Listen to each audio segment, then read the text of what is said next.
അമേരിക്കയിലെ പ്രശസ്ത സാഹിത്യകാരനായ ഡോക്ടർ സണ്ണി എഴുമറ്റൂർ തന്റെ 57ാമത് പുസ്തകമായ ബേണിംഗ് ക്വസ്റ്റിന്റെ പ്രകാശനം നടത്തുകയുണ്ടായി. അമേരിക്കൻ മലയാളികൾക്കിടയിലെ മരണാനന്തര ചടങ്ങുകളെക്കുറിച്ചുള്ള ചോദ്യവും അതിനുള്ള മറുപടിയുമാണ് ഈ പുസ്തകം പറയുന്നത്. ടെക്സസിലെ സ്റ്റാഫോർഡ് കേരള ഫോറത്തിൽ നടന്ന പ്രകാശന കർമ്മത്തിൽ നിരവധി സാഹിത്യകാരന്മാർ പങ്കെടുത്തു. എല്ലാവർക്കും സ്വാഗതം. അടുത്ത പുസ്തകം 22ാമത്തെ പുസ്തകം ഇറക്കാൻ ആലോചനകളിൽ ഇരിക്കുന്നു. അതുകൊണ്ട് രചനകൾ എല്ലാവരുടെയും സ്വാഗതം ചെയ്യുന്നു. പ്രധാനമായിട്ട് ഒരു ബുക്ക് റിലീസാണ് ഡോക്ടർ സണ്ണി എഴുമറ്റൂർ. ഇന്ന് അദ്ദേഹത്തിന്റെ 57ാമത്തെ പുസ്തകമാണ് ഇവിടെ പ്രകാശനം ചെയ്യാൻ പോകുന്നത്. സാഹിത്യരംഗത്ത് വളരെയധികം സംഭാവനകൾ നൽകിയിട്ടുള്ള ഒരു വ്യക്തിയാണ്. ധാരാളം ബുക്കുകൾ വിവിധ മേഖലകളെ അടിസ്ഥാനമാക്കിയാണ് എഴുതിയിരിക്കുന്നത്. ഒരു കാര്യത്തിൽ മാത്രമല്ല, വിവിധ കാര്യങ്ങൾ. ഇന്ന് പ്രധാനമായിട്ട് ക്രിമേഷനെ കുറിച്ചാണ്. അതിനെക്കുറിച്ച് ചിന്തിക്കുമ്പോൾ ചിലപ്പോൾ ആളുകൾ ചിന്തിക്കുമായിരിക്കും സാധാരണ ക്രിസ്ത്യാനികളും മുസ്ലിങ്ങളും ക്രിമേഷൻ ചെയ്യാറില്ല.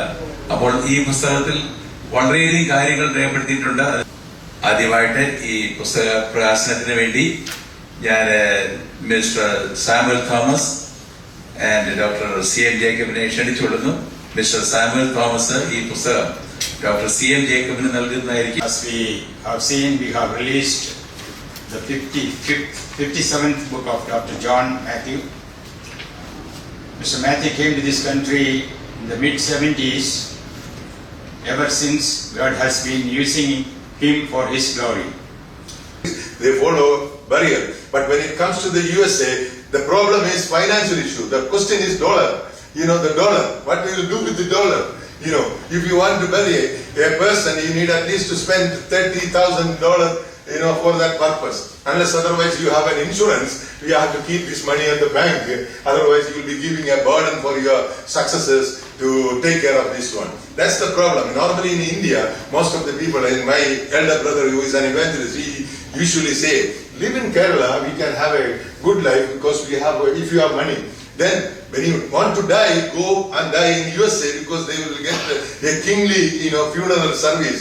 We don't say that as a funeral service, home-going service, viewing service, and you will have, big dignity, and there will be a lot of, അതിൽ നാളില്ല. എന്തായാലും ഒരു കാര്യം സത്യമാണ്, നമ്മളെല്ലാവരും ഇവിടുന്ന് മരിച്ചടക്കണം. ക്രിമേഷനായാലും എങ്ങനെയായാലും ഇവിടെ പോകും.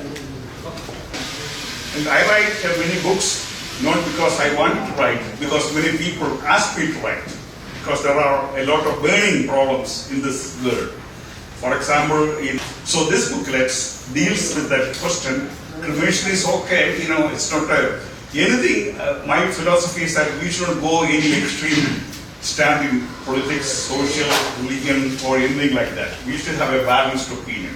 Cremation some people do, and I don't want to demonize them or criticize them. So that's their choice. But there is a way for every religion.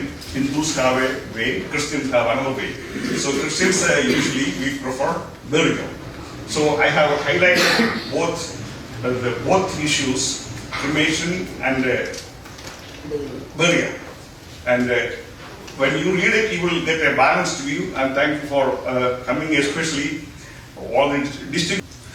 മോടിയില്ലാത്തതൊക്കെ സ്വർഗീയ മോടിയുള്ളതായി മാറ്റണേ.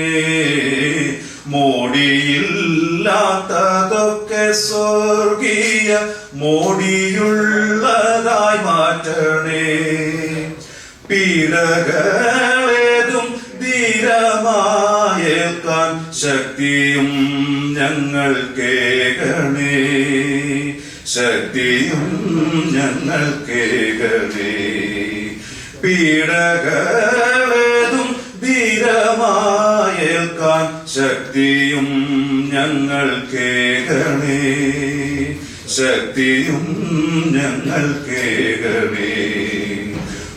സാഹിത്യ ആസ്വാദകര്, വായനക്കാര്, എഴുത്തുകാര് എല്ലാം വേണ്ടി ഞാൻ ജോൺ ഇളമറയ്ക്ക് വേണ്ടി ഇവിടെ ആദ്യമായിട്ട് നന്ദി പറയുന്നു. ഈ പുസ്തകത്തിന്റെ പേര് ജീവിക്കാൻ മറന്നുപോയവർ.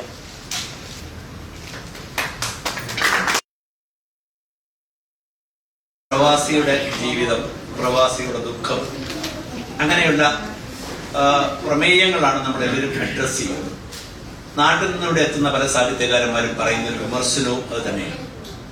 അതിനപ്പുറത്തേക്ക് നമ്മുടെ ചിന്ത, നമ്മുടെ ഭാവന എത്തുന്നില്ല എന്നുള്ളതാണ്. നേരത്തെ ശ്രീ ജോൺ ഇളമതയുടെ കാര്യത്തോട് സംസാരിച്ചു. അദ്ദേഹത്തിന്റെ ബുദ്ധൻ എന്ന് പറയുന്ന ചരിത്ര നോവലിന്റെ ഒരു ചർച്ച ലാനയില് നടന്നപ്പോൾ വളരെ കൂടുതൽ ഞങ്ങൾ നമ്മുടെ അഭിപ്രായ വ്യത്യാസം ഉണ്ടായ ഒരു അനുഭവം ഉണ്ടായിട്ടുണ്ട്. കാരണം ചരിത്ര നോവൽ എഴുതുമ്പോൾ നമ്മൾ സ്വീകരിക്കേണ്ടതായ മുന്നൊരുക്കം, അത് ചരിത്രമാണ്, അത് ഇവിടെ നിലനിന്നിരുന്ന ഒരു സത്യമാണ്. അപ്പൊ അതിലാവശ്യമുള്ള മുന്നൊരുക്കം ഇല്ലാതെ എഴുതിയാൽ അതിന്റെ വിമർശനവും അതുപോലെയുള്ള പ്രതികരണങ്ങളും ഉണ്ടാകുക സ്വാഭാവികമാണ്.